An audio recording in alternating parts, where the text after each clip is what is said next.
los cuántos años tiene usted? Desde los 7 años soy aficionado a los caballos. Este es igualito al mío, solo que la mancha de mi caballo es más blanca. ¿Cómo se llama su caballo? Nevado se llama. Con ese cabalgué en Guayas 10 años, casi 10 años. Bueno, muchacho. Este es exacto, este es ¿Y usted ha estado en alguna competencia candidato a su carrera? No, yo lo que practicaba en las cabalgatas de la provincia como fui prefecto, 10 años. 10 años. Ahí sí. participábamos casi todas las semanas en cabalgatas. En los pueblos, en los cantones. Nosotros Claro, y hicimos... allá es mucho más común también. Ah, no, totalmente. Acá más les gusta es la equitación. La equitación como tal, allá Sí. en los pueblos es mucho más común. Y también las carreras que se llaman las carreras en rectas, de callejones. Ya. Se llaman. Ahí hacen correr caballos de carrera, que compran en el hipódromo, sí. Son finos, no pueden correr si no son finos. Sí. Este caballo es hermoso. Ese es de equitación. Sí, claro, eso es de equitación, equitación.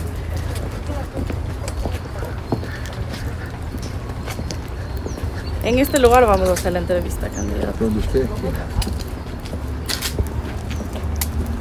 Dígame Jimmy si no le molesta. Sí. Porque ese es mi nombre. El candidato le dice a todos, pues yo soy Jimmy. Yo soy Jimmy, a secas. A secas. Hola con todos, nos encontramos en esta edición del programa Todo por tu voto. Tengo a dos caballeros espectaculares aquí que los voy a presentar, el candidato a la presidencia de Centro Democrático, Jimmy Jairala, y también tengo un periodista aquí que es Rubén Darío Buitrón. Bienvenidos, candidato, bienvenido Jimmy. Muchas bienvenidos, gracias. Un gusto compartir con ustedes en este espacio. Mucho gusto, estoy muy contento de estar aquí. Mi esposa, María Lourdes Valdivieso. Yo soy periodista profesional y tengo una productora de televisión y un programa exitoso que se llama Un Café con JJ, además consultorías y temas que tienen que ver con eso. Con aportes de amigos, porque si ustedes ven lo que usamos en redes, alguien que siempre ha estado pegado a mi cintura es mi hijo Diego. Él, Diego Díaz, mi asesor de campaña. Mi debilidad es que a mí me gustan tanto las carreras de caballos, no apuesto por si acaso, pero es una afición que es un poco costosa. Me quita el sueño siempre pensar que dos de mis hijos, se quieren ir del país por la situación crítica en la que está el Ecuador. Ecuador para mí es mi país y no me quiero ir. Ciegamente en mí mismo, en mis decisiones. Mi celular, que es parte de mi vida, y algunos apuntes, cargador, el celular, el otro forro y paños húmedos. Bueno, vamos a empezar. Esto va a ser un conversatorio para conocerle más a usted como candidato, su experiencia en el tema periodístico y también en el tema político. Con mucho gusto. Candidato, defíname su personalidad en 3 palabras. A ver, yo soy una persona persistente, perseverante, digamos, sereno, si se quiere, porque manejo bien la inteligencia emocional, y amoroso, cariñoso, sí, esa es la verdad. Eso soy yo en 3 palabras. Perfecto, candidato. Nos gustaría saber, usted ha sido periodista y ha sido político de un importante medio de comunicación donde ha tenido su programa Un Café con JJ. ¿Le parece a usted que es ético usar el periodismo como plataforma para la política? ¿En qué forma está inmiscuida en este momento, candidato? A ver, yo lo que siempre hago, en primer lugar, es reconocer que yo soy periodista y político. Okay. Y lo que siempre he hecho es separar las cosas. Cuando estoy en alguna campaña, me retiro del medio en el que estoy.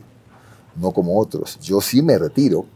Y luego lo que hago es un poco una prueba de si el ciudadano, el que me ve, el que me oye, todavía cree en mí. Cuando fui la última vez que me retiré por la prefectura, yo volví a hacer mi programa y la gente respondió bien. Entonces quiere decir que algo debo haber hecho bien para que no me rechace, porque eso puede pasar. Yo conozco periodistas queridos, amigos, que hicieron política y nunca más pudieron volver. No voy a dar nombres para no resentir a nadie. Pero mientras tú tengas claro que sin inventos de activista político, soy periodista y político. Y hoy me tocó retomar el tema político, aunque podría haberme quedado, ya tiene casi 6 años el programa, me podría haber quedado menos incómodo, porque esto no es fácil, esto de hacer política.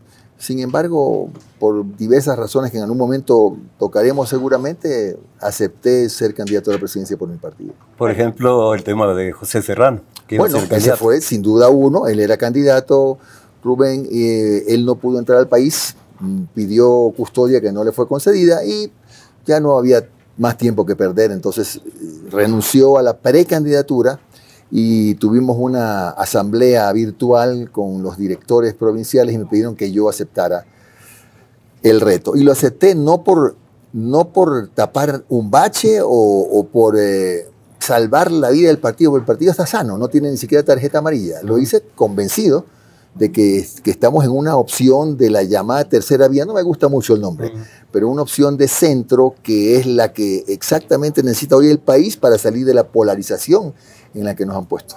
¿Pero tú crees que José Serrano es de centro? José Serrano está absolutamente identificado con el correísmo, sí, que es de izquierda, y tú eres de centro. Sí, ¿no hay una contradicción ahí? No, porque José Serrano estaba, se había ajustado al plan de gobierno nuestro. Pero, bueno, yo digo, por algo pasan las cosas. Resulta que a lo mejor habría sido una campaña con Pepe muy peligrosa, porque por todos los antecedentes que tuvo de su combate a los narcotraficantes y etcétera, y a los GDOs, a él no lo iban a recibir con flores y con arroz. Entonces, todos los que íbamos a estar en campaña corríamos igual riesgo. Entonces, digo yo soy un hombre de fe, Dios sabe por qué hace las cosas. Entonces, bueno, me pusieron a mí en el camino, me puso ahí y estoy aquí. Es decir, que no estaba planificado antes de José Serrano su candidatura. No, yo iba a encabezar la lista a la Asamblea Nacional. Pero si ya no teníamos el candidato, se nos venía encima el tiempo, tenía que evaluar el partido. Buscamos una figura nueva, no conocida, para hacerla conocida en 3 meses, imposible. Entonces optó el partido por pedirme a mí, por el nivel de conocimiento que tengo, que ya es un paso adelante en una campaña. Llama bastante también la atención que 15 días antes de que se postulen las candidaturas, se conocía que iban todos los candidatos a hacer un solo partido y luego terminó esto en una división. Alianza, un solo candidato. Una alianza en un solo candidato y luego ahora tenemos varios partidos y tenemos una papeleta con 16 candidatos presidenciales. Hizo lo posible, confieso que yo fui el que tiró el centro. Hice todo lo posible, pero el problema que ocurre en este país es que todos los directores, dirigentes políticos creemos que tenemos el mejor candidato. Claro. Y el problema de fondo fue ponernos de acuerdo alrededor de quién. Ese fue el drama. Y luego finalmente nos quedamos con Pachacutic haciendo el intento de ver por lo menos hacer una alianza Pachacutic y nosotros, pero desgraciadamente con Pachacutic tuvimos varias conversaciones muy importantes, pero en la mañana el acuerdo era A, después en la tarde era B, y al día siguiente era C, y de tarde era D. Entonces no se pudo, se hizo lo posible. Y ahí el resto ya es historia, ¿no? Pero, ¿cómo se entiende que tú te calificas como de centro-derecha? De centro, no es centro-derecha. De centro. De centro. Entonces eres una opción entre la derecha y la izquierda. Pero estuviste en esa izquierda y además se te identifica como muy cercano al correísmo. Sí, yo no lo discuto ni lo niego, así como nunca negaré, por ejemplo, que yo empecé mi actividad política en el PRE. Uno no tiene que desconocerlo. Hay mucha gente que se pasa horas tratando de explicar lo que no debe explicar. Pero en este caso sí era factible, porque necesitábamos en ese momento, esa era la idea, un músculo popular importante que era Pachacutic. Nos habíamos puesto de acuerdo incluso en el tema del tránsito hacia la economía post-extractivista, que ya estábamos claros que es imposible de la noche a la mañana. Claro. Pero bueno, no se pudo llegar al acuerdo y el resultado es que bueno, estamos en el centro solos y no digo mal acompañados, solos, y es mejor así, estamos mejor así. ¿Usted ve esto como una oportunidad o como una dificultad en vista de que por parte de la gente, la ciudadanía, está un poco cansado del gobierno de derecha, luego está un poco cansado del correísmo y usted viene a ser parte del Centro Democrático. Usted ha dado en el clavo, le digo, porque justamente eso es lo que me ha movido y lo que me tiene hoy tercero en las encuestas, porque la gente ya está harta y no son, como dicen algunas encuestas, el 15%, eso no se ha dado nunca en la historia de indecisos. Hay 6 de cada 10 ecuatorianos que todavía ni les interesa la política, ni están pensando en política, ni están pensando en candidaturas, están pensando en cómo comen al día siguiente, salir de su casa y que no les peguen un tiro, tener luz y que no se les malogren sus alimentos. Está pensando en cosas elementales y está harto, eso sí, harto de las etiquetas. O sea, ahora todos yo siento una marca aquí, ¿no? Como toda la gente. O eres bueno o eres malo, o eres correísta o eres anticorreísta, o eres mestizo o eres indio, pero indígena, perdón. A todos nos han puesto una marca. Entonces, yo me resisto, yo no quiero tener esa marca, porque creo que el espacio en el centro está para todos los que nos negamos a aceptar que nos pongan una etiqueta o que nos marquen como ganado. Entonces, yo soy un hombre de centro y hay mucha gente que está mirando al centro justo por eso. Porque si evaluamos lo que ha pasado en los últimos años, ¿qué tenemos? Una hilacha de país. Ese es el resultado de la polarización, del odio, del resentimiento, del revanchismo. Eso es lo que tenemos hoy día. Pero el correísmo y en este caso la derecha de Daniel Noboa parece que han hecho todo a propósito para hacer para polarizar. Exacto. Una polarización propositiva para ser ellos los que manejen la política. Justamente eso es lo que la mayoría de los ciudadanos, de lo que nosotros estamos valorando y apreciando, ya no quiere. No puedes encontrar tú al país dividido así, casi como si partieras una torta. Claro. Es imposible. La mayoría de la gente no está interesada. Está decepcionada de la política y decepcionada de las polarizaciones. Es decir, ahora sí, es verdad, si tú ves una encuesta, encuentras que estos dos ciudadanos están ocupando los 2 primeros lugares. Pero justamente es por eso, porque se ha manejado este concepto de ponernos etiquetas desde hace varios años. Y todo tiene su límite. Yo digo, la resistencia de los ciudadanos ya llegó al límite cuando tienes un país donde no hay luz, donde trabajas en un país que tiene una deuda externa e interna de 86.500 millones de dólares, con 400.000 desempleados que... Les adelanto que al final de enero ese es el número que va a haber de personas desempleadas. Cuando hay... A ver, tenemos todos los problemas unidos en uno solo, ¿no? ¿Y qué hacer, candidato? ¿Y qué hacer en este caso, ya que todos los políticos justamente ofrecen resolver 3 aristas? La economía, la migración y en este caso la crisis energética. Hay una diferencia con los demás políticos, entre los demás políticos y yo. Exacto, ¿cuál sería la diferencia? Porque no queremos escuchar más en las candidaturas presidenciales que se va a resumir todo esto en economía, inseguridad también, que es un tema importante, migración y crisis energética. ¿Cuál es la diferencia? Bueno, la diferencia es que el único candidato, salvo el caso del presidente Noboa, que no pasó, se quedó para supletorio como presidente de acuerdo a mi visión, el único candidato que ha sido elegido por votación popular y que ya ha trabajado en la función pública soy yo. Yo tengo 10 años de experiencia con aciertos y errores, más aciertos que errores como administrador de la cosa pública. En la provincia del Guayas usted puede caminar por donde quiera y está mi obra, está la obra social, no solamente vial. Entonces el único que puede sentarse a decir, a ver, a mí yo no fui ministro de nada, a mí no me designaron, yo he sido un ciudadano elegido por su pueblo y eso es lo que me hace a mí un candidato diferente. Es decir, a mí quien me podría haber reclamado era mi propia provincia, por ejemplo, si no le cumplía, pero me retiré con el 85% de aprobación de gestión. Entonces quiere decir que la provincia aprobó lo que hice. ¿Y usted con las nuevas encuestas cree que se han mantenido esos números en la actualidad? Yo no me he medido en aprobación de gestión porque yo no estoy haciendo función pública. Lo que veo hoy es que en las encuestas, hasta las más recalcitrantes, que no nos quieren mucho algunos, ya estoy en unas con el 4%, en otras con el 6%, y estoy en un claro tercer lugar y con una oportunidad de crecimiento muy importante.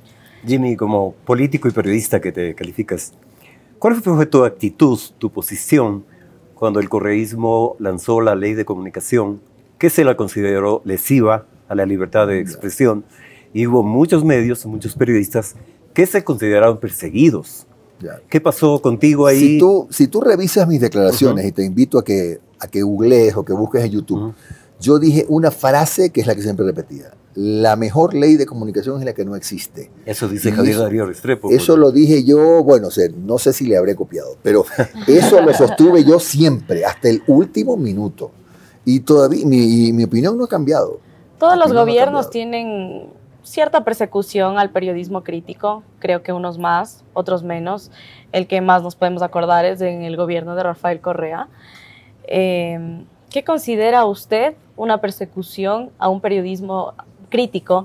¿Y en qué caso usted, si llegara a ser presidente, denominaría un hecho como periodismo crítico? A ver, yo en primer lugar no perseguiría porque yo soy periodista. Entonces sería un contrasentido que yo persiga a mis propios colegas. Así que por ese lado usted puede descartarlo. De hecho, tan así es que mi relación con el gremio es tan buena que en todas partes a donde voy suelo tener numerosas invitaciones de los colegas periodistas, más allá de que algunos tengan su corazoncito en la derecha, otros su corazoncito en la izquierda, pero los colegas somos eso, somos colegas, ¿no? Y lo que queremos es justamente que se respeten nuestro derecho a opinar, a criticar, porque además, mire, la ley franquea caminos cuando de repente, y puede pasar, un periodista injuria. La ley de comunicación, déjela allí. Si el injuriado opta por la vía legal, el periodista responsablemente tiene que saber que si dijo algo indebido, que no lo pudo probar, eso va a ser parte de sus próximos meses. Eso es así. Entonces lo que uno tiene que hacer es que cuando critica o cuando señala o cuando denuncia tenga las pruebas suficientes como para respaldar lo que dice, ¿no? Me parece importante, Rubén Darío, tocar el tema de la vicepresidencia.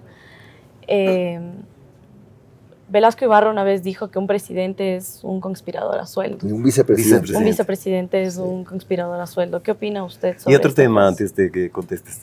Es eso que dice Dome, pero también una política misógina de alguna manera que no ha permitido que la mujer acceda a los más altos cargos.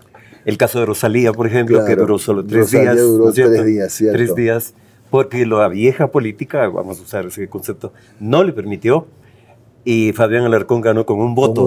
Con un voto. Y era el único representante del FRA. Y ahora tienes el problema de Verónica Abad. Tú escoges a Lucía Vallecilla, que no tiene ninguna experiencia política, al menos que sepamos. No la tiene. Y si llegaras a tener un problema como el que tiene Daniel Noboa con Verónica Abad, ¿qué pasaría? Es que hay una diferencia. Yo a Lucía sí la conozco. Yeah. El problema desde mi punto de vista que tuvo Daniel Noboa con su binomio es que no la conocía. Yo sé con certeza que apenas habían hablado 2 veces en la asamblea por comparecencias que ella dirigía algún tema de carácter social en el Azuay. Pero de ahí tal vez en la tercera vez conversaron y dijeron, ¿qué te parece si alguien se le recomendó? Que hasta ahora es el secreto mejor guardado. Nadie dice quién se le recomendó. Pero desde el primer momento yo me di cuenta como periodista en ese momento, que Daniel Noboa decía blanco y ella decía negro. Es decir, desde el primer momento estaba claro que no tenían ninguna empatía ni siquiera en los temas que comunicaban. Y el desenlace ha sido muy triste. Pero más allá de simpatías o antipatías, yo creo que la vicepresidenta de la República es ella, es Verónica Abad. No es que me guste o no me guste, que me caiga bien o que me caiga mal, pero la ley es clara. Ella fue ilegalmente suspendida de sus tareas diplomáticas, ilegalmente. De modo que sigue siendo vicepresidenta. Es importante también, por eso, en caso de que usted llegara a la presidencia, y Lucía como vicepresidenta, ¿qué funciones se delegarían? Porque justamente en el caso de Verónica Abad fue muy fácil destituirla porque no hay una función específica donde se le delega nada. Entonces, ¿cuál sería la función de la vicepresidenta en este caso? Ahora, para su información, estoy seguro que ustedes lo saben, el presidente no tiene ninguna obligación de delegar. Claro. Es algo que uno dice, entonces, ¿para qué Es un elige vacío vicepresidente? Es un constitucional, vacío. Totalmente. Claro. No está obligado a delegar. Claro. Pero en el caso mío, yo ya lo he dicho, el primer decreto que firmaré será posesionando, y etcétera, y el segundo, delegarle funciones en el área social a Lucía Vallecilla, a la vicepresidenta. Yo espero no tener ningún contratiempo con ella, nos conocemos, y siento que he escogido bien a mi compañera de fórmula. Pero la figura vicepresidencial, justo por lo que dices también del vacío constitucional, parece irrelevante en la estructura del poder político. Si nos remitimos, por ejemplo, a Guillermo Lazo Borrero, era un hombre respetable, pero no asomaba en nada, ¿no? En nada. En nada. Y bueno, y hay casos en donde sí han asomado, y bastante, que es el caso, por ejemplo, del ex vicepresidente Lenín Moreno, que, bueno, el resto ya es una historia, una larga historia, pero la vicepresidenta de la República, a mí me parece que lo que le hace falta ahora, el día que se reforme la Constitución, es especificar qué funciones cumple una vicepresidenta, porque dejarla así al aire quiere decir que cualquiera puede hacer lo que ha hecho el presidente Noboa. Entonces, es decir, que usted llegando a la presidencia sí haría una reforma de la Constitución para que se deleguen funciones al vice o vicepresidenta. Sí, pero yo considero que, si bien es importante, así como reformar también este tema de los superpoderes del Consejo de Participación Ciudadana, hay prioridades en este momento. Ojo, no digo que no sé. Yo avisoro una Constitución nueva probablemente después de 2 años, pero ahora hay que arreglar los problemas del día a día de los ecuatorianos. Las prioridades. Exactamente. Perfecto, Jimmy. Vamos a hacer un pequeño juego en este momento donde usted va a tener que responder una pregunta según lo que... No me diga que es una palabra nomás, ¿no? No. Pero bueno, usted gira la ruleta y la pregunta que le salga... Pues, una sola. Exacto, gírela ahí. Perfecto. Entonces, la pregunta es, si gana con un margen estrecho, ¿cómo legitimará su gobierno ante una ciudadanía polarizada y cómo se diferenciará de otros mandatarios que comenzaron con un respaldo débil? Claro. A ver, lo primero que haría para darle una señal buena al ciudadano es que yo no voy a conformar el gabinete con mis panas. Porque si yo quiero rodearme de un club de cepillones, bueno, los puedo tener a mis amigos, a los del karaoke, del guitarreo, del peloteo, pero para otro momento, pero no para sentarse conmigo, pues. Entonces yo no le voy a pedir a ningún ministro el carnet de afiliación a mi partido. Tengo que buscar los mejores perfiles. Yo sé que suena como... demagógico. Suena... Porque todos dicen lo mismo todos dicen lo mismo, pero no lo hacen. No lo hacen. La diferencia es que yo sí lo voy a hacer. Porque yo sí sé trabajar con personas, aunque no tengamos de pronto afinidad ideológica, si se quiere, porque ya lo hice los 10 años en la prefectura, yo tuve un alcalde. Y en todas las sesiones del consejo, salvo un día que un alcalde votó en contra, en 10 años todas las votaciones fueron unánimes. O sea, yo ya sé manejar el tema de entenderme con personas de otros movimientos, de otros partidos, de otras ideologías, o como quiera usted llamarle. Yo fui prefecto en 2 periodos con 2 viceprefectas de otro partido. Entonces yo sí tengo, y lo digo con mucha humildad, sí tengo capacidad de diálogo, y por eso yo sé que me puedo entender y puedo tener de ministro de gobierno o de ministro del interior a una persona que a lo mejor tenga una forma de ver las cosas distinta a la mía, pero sabe del tema. En el caso, yo uso a veces como ejemplo, y no es por molestarlo, pero a mí me gustaría tener, por ejemplo, a Topic de ministro del Interior, me gustaría. Y si es una mujer con un antecedente brillante, socialista, pero la mejor para la cartera de bienestar social, ella tiene que venir. Eso es lo importante, saber separar. No la tengo. Ya. Pero tengo que ponerme a revisar perfiles para cumplir lo que tanto han hablado siempre y nunca han cumplido. Esa va a ser mi primera misión, demostrarle al ciudadano que yo sí busco un gobierno de unidad, que este país no da más, que ya no soporta más divisiones, ya no soporta más segmentaciones como está pasando ahora. Es que ahí hay un problema, hay un problema, ¿no? Se dice, y es real, que los buenos ciudadanos ya no quieren entrar en política porque la política se ha deteriorado, es inmoral, es antiética, es corrupta. Pero Entonces, que no solo es eso, Rubén Darío, hay que reconocer que han contribuido a esto las redes. sí, Reconozcámoslo. Hay gente buena que no quiere hacer política porque, aunque sea, discúlpeme la comparación, sea más o menos parecida a la Madre Teresa de Calcuta, la despedazan en las redes. en especial en Twitter, ¿no? Y su O X. familia sufre, y su familia Claro. sufre. Y muchas veces hay gente que sí quiere hacer política, pero su familia le pide que no participe en Claro. política porque expone, se pone él o ella y expone a su propia familia. Y es la verdad. Y ahí lamentablemente no hay como decir, censuremos las redes, desaparezcamos Twitter, porque eso es prehistórico, eso no Sí. se puede hacer, ni se debe hacer. Pero ese es el problema. No solamente es la corrupción y la mala fama de la política, sino en lo que se ha convertido en un albañal, peor Exacto. que nunca. Y por eso es que no hay gente buena que quiere hacer política. Eso es verdad. Y entonces, cuando armes el gabinete, puede haber gente que te diga, no, gracias, Jimmy. Seguramente. Por eso hay que tener varios perfiles. Claro. Porque uno me va a decir sí. Sí. Uno sí me va a decir sí. Claro, y justamente para finalizar este bloque, en caso de que usted llegue a la presidencia, haciendo relación con todo lo que acaba de decir, sus asambleístas harán bloque con el correísmo, harán bloque con ¿qué partido? Haremos bloque con quienes se pueda gobernar. Porque la gobernabilidad no solamente está pues, en un buen ejercicio de la presidencia de la República, tener buenos colaboradores, sino también la Asamblea tiene mucho que ver en esto.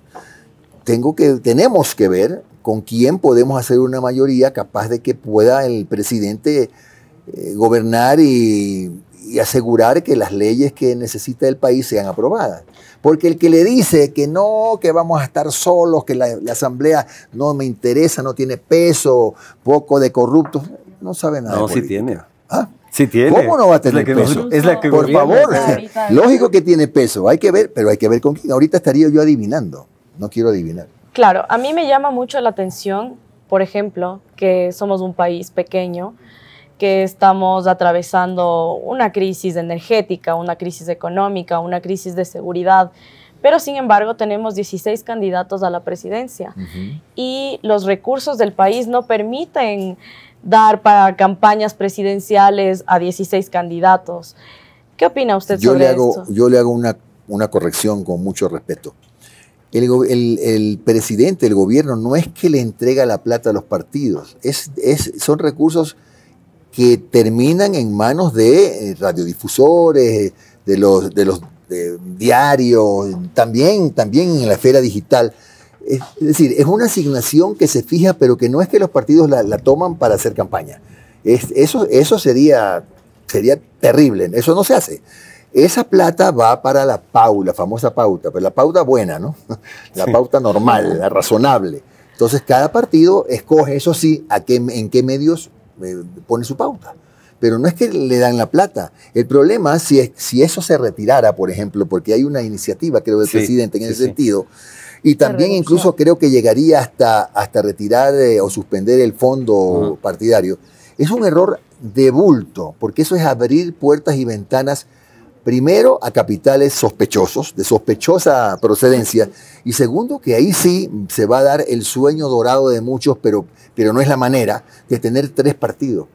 Porque los que van a poder hacer campaña son los que tengan atrás un músculo económico grande, y no siempre son músculos económicos sanos. Entonces, a esa norma, a esa propuesta, hay que analizarla bien. Pero recuerda, Jimmy, que por ejemplo Obama, cuando hacía la recolección de fondos, él puso un límite. Claro. Es decir, puedes donarme $10,000 máximo. De esa forma evitas que haya lavado de Claro. dinero, que haya Pero narcotráfico. ahora, dependería qué diga la ley en esa materia, Claro. por ejemplo. Si la ley le pone el límite, eso es otra cosa. Claro. Pero si la ley deja las puertas y ventanas abiertas, eso es imposible. Eso se sale de control. Me gusta, por ejemplo, lo que me estás diciendo, Rubén Darío, que sí, que la ley ponga un techo. Eso estaría bien. Claro.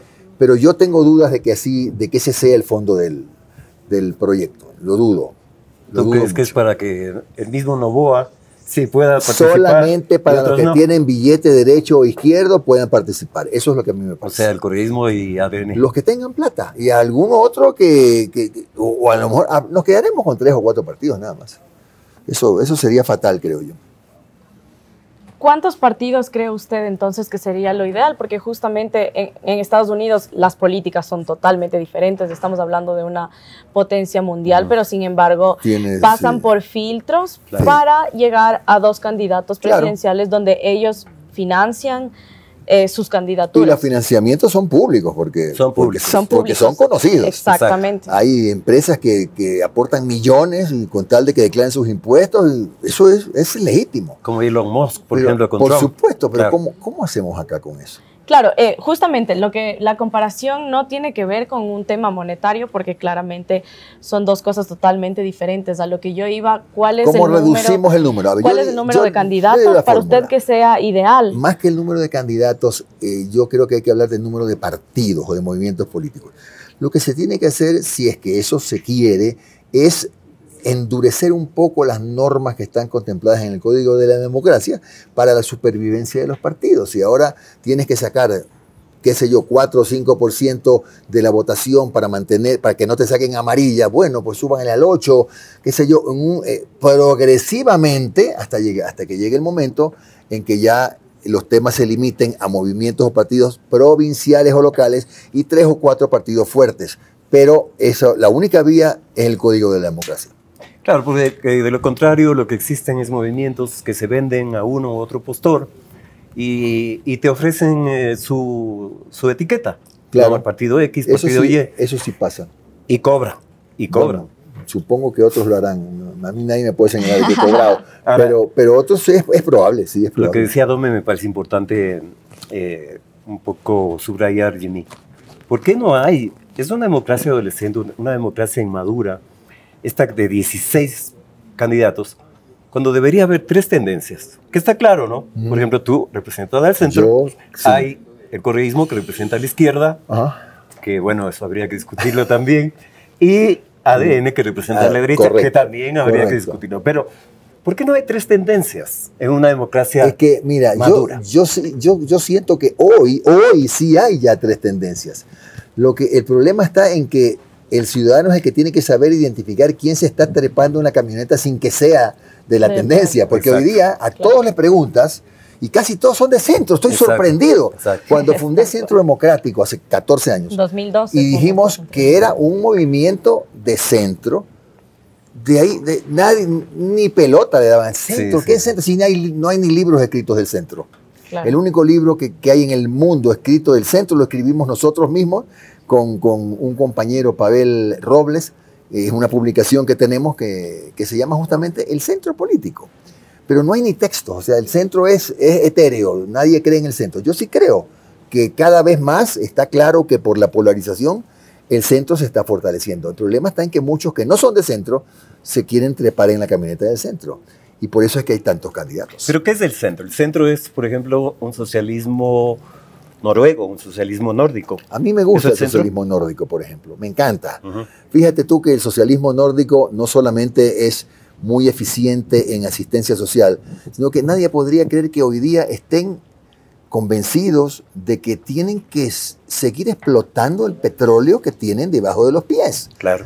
Y uno dice, ¿cómo? Pues son medio ecologistas, pero es que si queremos hacer la transición a la economía post-extractivista, tenemos que explotar el petróleo. Estamos pisando 40.000 millones de dólares nosotros. El país no tiene para nada. Hay localidades como, por ejemplo, Columbia en la provincia del Chimborazo, donde el 69% de los niños tienen anemia y desnutrición. ¿Cómo puede ser? Estamos pisando el petróleo. Mira, el mundo, México, que es un país, digamos que socialista, ¿verdad? O es el modelo socialista. Pemex, empresa que era estatal, está a punto de pasar a ser una empresa mixta. Aceptaron que es necesario la inversión de capitales privados. Lo que pasa en Argentina, lo que pasa en Brasil, lo que pasa en Colombia. Sí, y uno se pregunta, bueno, ¿quién es el equivocado? Somos nosotros los equivocados. El mundo no está equivocado. Nosotros, Guyana, que hasta hace poco creo que había mucha gente que no sabía ni dónde estaba. Guyana hoy está exportando petróleo, está explotando petróleo, ya está produciendo 300.000 barriles al mes y tiene multimillonarias reservas de petróleo. Para hacer la transición hace falta plata. Esa plata es para la transición. ¿Y cuál sería entonces la solución? Porque claro, es una gran opción el tema de la inversión de empresas privadas, pero no tenemos una reforma aquí en Ecuador donde pueden venir empresas a invertir o los mismos empresarios del país invertir. Entonces, No, el problema no es ese, Dome. El problema es que las reglas no son claras y eso es lo que ahuyenta la inversión. ¿Sabes a qué país le estamos ganando hoy día en inversión extranjera? A Haití. Nada más. Estamos penúltimos en la región. Penúltimos. Lo que pasa es que los empresarios le dicen a uno, el problema del Ecuador es que generalmente contratos que los firmó el presidente tal pasan al otro gobierno y ya no le gustó al otro presidente o al otro ministro o al otro gerente y nunca quieren cambiar las reglas. ¿Y en qué terminan? En tribunales internacionales de mediación donde siempre perdemos. Siempre perdemos. Lo que quiere el inversionista es reglas claras. Y aquí hay pues la ley de inversiones, la ley de fideicomiso. Sí hay las leyes. Lo que pasa es que hay en muchos aspectos los gobiernos se hacen de la vista gorda y hacen lo que les da la gana. Eso es otra cosa. Cuando hablas de lo del petróleo, los ecologistas te van a ver como mala cara. Sí, pero no, ¿sabes qué? Mira, yo estoy hablándote de que yo sí quiero la transición, pero yo no puedo llegar al gobierno diciéndome, ok, yo soy ecologista. A partir de, qué sé yo, después de un año, no más explotación de petróleo. ¿Y de dónde hacemos las centrales fotovoltaicas, las nuevas termoeléctricas, las nuevas hidroeléctricas, los parques eólicos? ¿De dónde va a salir la plata? La plata está debajo de la tierra. Lo que tenemos que hacer es, mira, lo que te voy a decir incluso te va a parecer algo raro, porque generalmente hay muchos candidatos que no dicen las cosas porque tienen compromisos con grupos económicos. Yo no tengo con ninguno. Claro. Yo creo que hay una institución que tiene que desaparecer, que se llama Petroecuador. Petroecuador ya causó metástasis. Nosotros estamos importando 6.500 millones de dólares al año en combustibles. ¿Qué es lo que pasa? Ni siquiera te digo que es culpa de Petroecuador. Ha sido siempre parte del botín político. Aquí está, entonces esta mitad va para ti, a otro presidente, a otros asambleístas, este pedacito es tuyo. Entonces a Petroecuador lo han podrido. Y como está podrido, hay que reemplazarlo por una empresa con capitales, como te mencioné, como YPF, como Ecopetrol, como ahora va a ser Pemex, como la petrolera brasilera, como Petrobras. Una compañía mixta, 51% capital del Estado ecuatoriano, 49% de capital extranjero o nacional, pero para fortalecer la empresa. ¿De dónde salen el 51% del capital nacional? La infraestructura, pues. Ahí está, medianamente bien, pero ese es lo que pone el Estado. Y el resto es una administración moderna, donde tú puedas ir, o usted, Dome, pueda ir a la bolsa de valores a comprar una acción de la nueva petrolera, pues.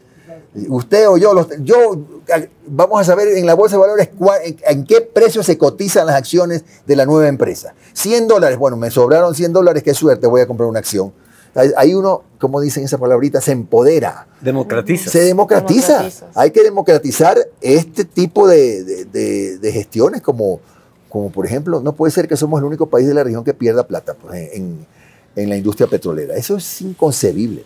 Jimmy, para ir cerrando este bloque, tenemos ahorita una pequeña... Otra adivinanza. Una adivinanza. En este momento tenemos una entrevista de qué opina el público, porque ahí es donde se sabe todo lo que pasa. Entonces me gustaría que la veas y respondas la pregunta y puedas reaccionar, ¿ok?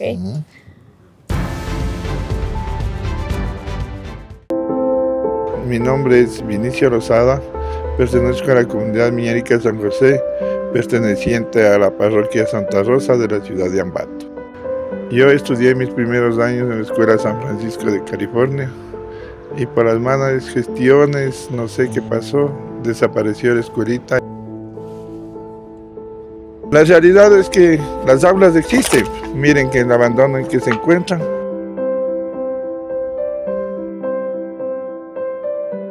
Deme con su nombre. Miriam Yolanda Mazabanda Tualombo. ¿Cuántos años tiene, disculpe? 33. ¿Cuántos hijitos tiene?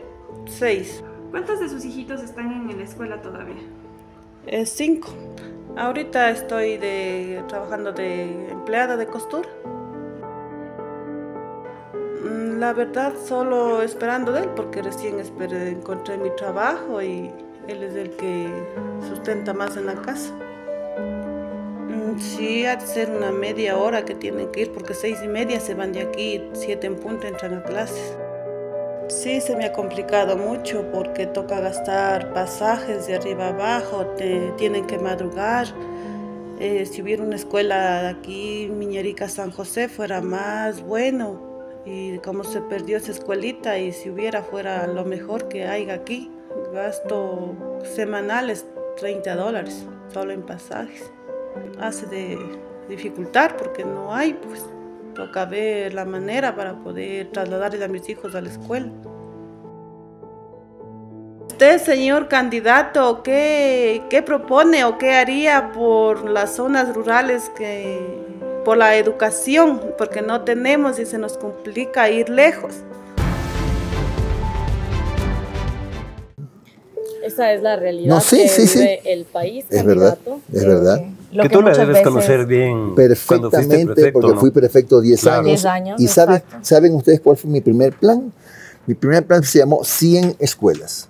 Buscamos en la provincia 100 escuelitas que estén en las peores condiciones, donde había niños que recibían clases en pisos de tierra, con unos pupitres que eran unos palitos y Claro. una tabla encima. Claro. Yo reconstruí, perdón por hablar en primera persona, 100 escuelas. Ese fue mi primer plan hasta que se podía hacer, porque ya hoy ya no es competencia de prefecturas.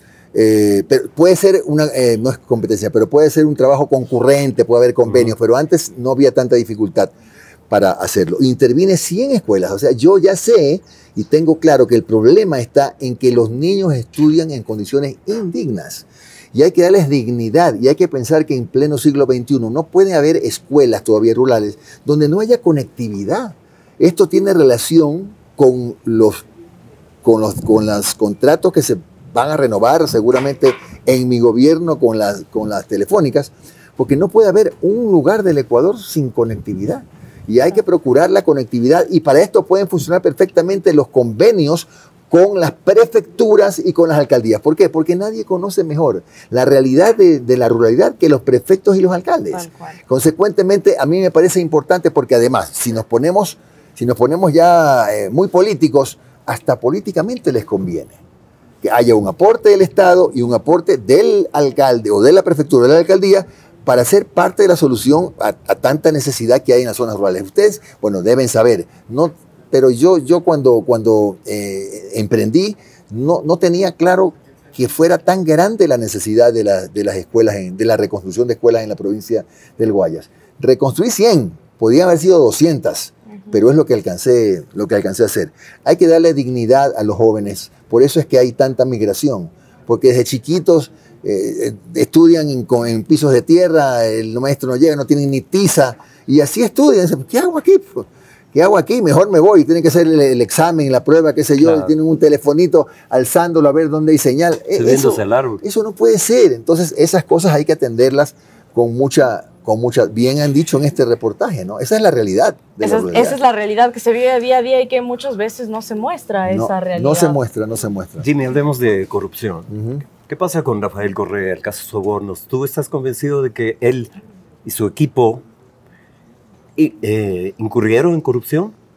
A ver, yo lo que dudo, lo que a mí me pone a dudar es el tema aquel del influjo psíquico. Ajá. Yo considero que si eso no hubiera mediado, es probable que la percepción haya sido distinta. El tema es que esto de haber sancionado a un expresidente por influjo psíquico es lo que despertó más bien un avispero alrededor del tema. Pero ni soy juez, ni conocí, estoy seguro que ni ustedes tampoco, los entretelones de ese tema. Pero cuando a ti te sancionan por influjo psíquico, tú dices, caramba, algo no está claro, ¿no?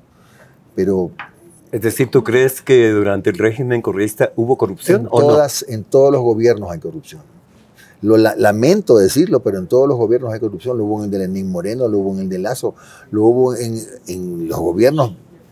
Vete a revisar de años anteriores, en todos.